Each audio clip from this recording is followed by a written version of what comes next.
नहमदुहु व नुसल्ली व नुसल्लिमु अला रसूलिहिल करीम अम्मा बाद फ़ऊज़ु बिल्लाहि मिनश शैतानिर रजीम बिस्मिल्लाहिर रहमानिर रहीम। अस्सलामु अलैकुम व रहमतुल्लाहि व बरकातुहू। नाज़रीन, कैसे हैं आप? ठीक ठाक हैं? उम्मीद करता हूँ आप ठीक होंगे। दोस्तान मुकर्रम, आज जिस वजीफ़े के लिए मैं आपकी खिदमत में हाज़िर हुआ हूँ, जो वजीफ़ा आपकी खिदमत में ले के आया हूँ, अगर आप उस वजीफ़े को कर लेंगे, ये वजीफ़ा है बिलखसूस उन लोगों के लिए जो रिज़्क़ की तंगी में मुब्तला हैं, जिनके पास रिज़्क़ नहीं है, कर्ज़े से खुलासी नहीं मिल रही, परेशान हाल हैं, खस्ता उनके दिन हैं, खस्ता हाल है। ये उन लोगों के लिए है जो लाचार हैं, जिनके पास रिज़्क़ की तंगी है। तो बिलखसूस ये वजीफ़ा भी मैं आज जो आपकी खिदमत में लेकर आया हूँ, ये बिलखसूस रिज़्क़ के लिए है। और इससे पहले, वजीफ़ा बताने से पहले, अगर आपने हमारा YouTube चैनल सब्सक्राइब नहीं किया तो काइंडली इसको सब्सक्राइब करें और हमारी वीडियो को लाइक भी करना, शेयर भी करना और अपने दोस्त अहबाब में सवाब की नीयत से शेयर कीजिएगा। तो चले दोस्तों, शुरू करते हैं। दोस्तान मुकर्रम, आज का जो हमारा वजीफ़ा है वो रिज़्क़ के बारे में है। रिज़्क़ में तरक्की के लिए मुआशी परेशानियाँ आज के दौर का बहुत बड़ा मसला है। रिज़्क़ में तरक्की के लिए ये वजीफ़ा नहायत ही मुफीद और मौसर है। फजर या इशा की नमाज के बाद अव्वल व आखिर दुरूद पाक आपने पढ़ना है। इस वजीफ़े का तरीक़ाकार, आपने सबसे पहले अच्छे तरीके से वज़ू कर लेना है और इस वजीफ़े के लिए पाकी का होना ज़रूरी है, तहारत का होना बहुत ज़्यादा ज़रूरी है, जिस्म का पाक होना ज़रूरी है। और इससे पहले कि जिस जगह पर आप बैठे वो भी जगह पाक और साफ़ हो, लिबास भी पाक साफ़ हो, आपने वज़ू बनाया हो अच्छे तरीके से।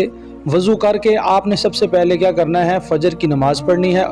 फ़जर की नमाज़ पढ़नी है तो अगर फ़जर के बाद आपने करना है तो फ़जर की नमाज़ पढ़ लें, या इशा की नमाज़ के वक़्त अगर आपने करना है तो इशा की नमाज़ पढ़ के फिर इस वजीफ़े को आपने करना है।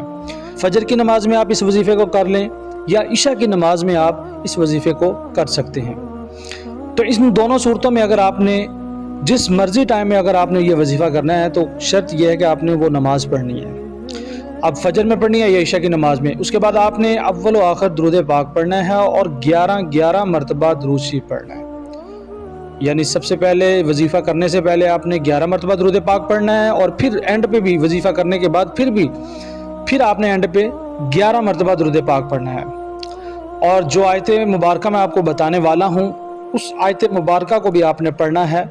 यानी उस आया मुबारका को आपने 70 मरतबा पढ़ना है। वो आयत मुबारका मैं आपको बताऊंगा, उससे पहले आपने पढ़ना है या लतीफ़ू 111 मरतबा पढ़ना है।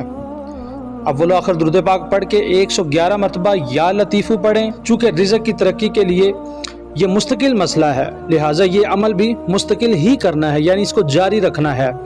और जो मैंने आया मुबारका आपको बताई है कि वो आपने 70 मरतबा पढ़नी है, वो आया मुबारका सुन लीजिए।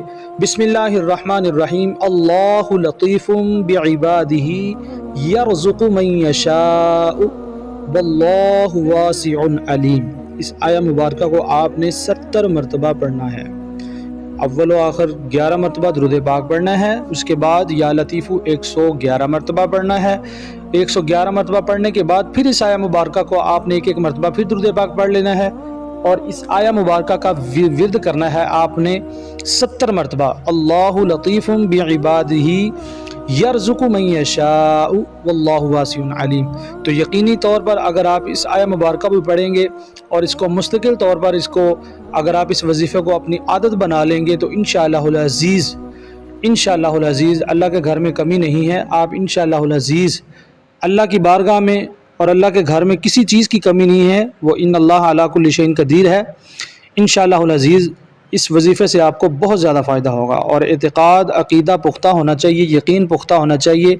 जब यकीन पुख्ता होगा तो इंशाअल्लाहुल अज़ीज़ इस वजीफ़े से आपको बहुत ज़्यादा फ़ायदा होगा। दुआ में याद रखिएगा और वजीफ़ा करने के बाद हमें बताइएगा ज़रूर, कमेंट बॉक्स में ज़रूर बताइएगा कि आपको हमारे वजीफ़े से फ़ायदा हुआ है या नहीं हुआ।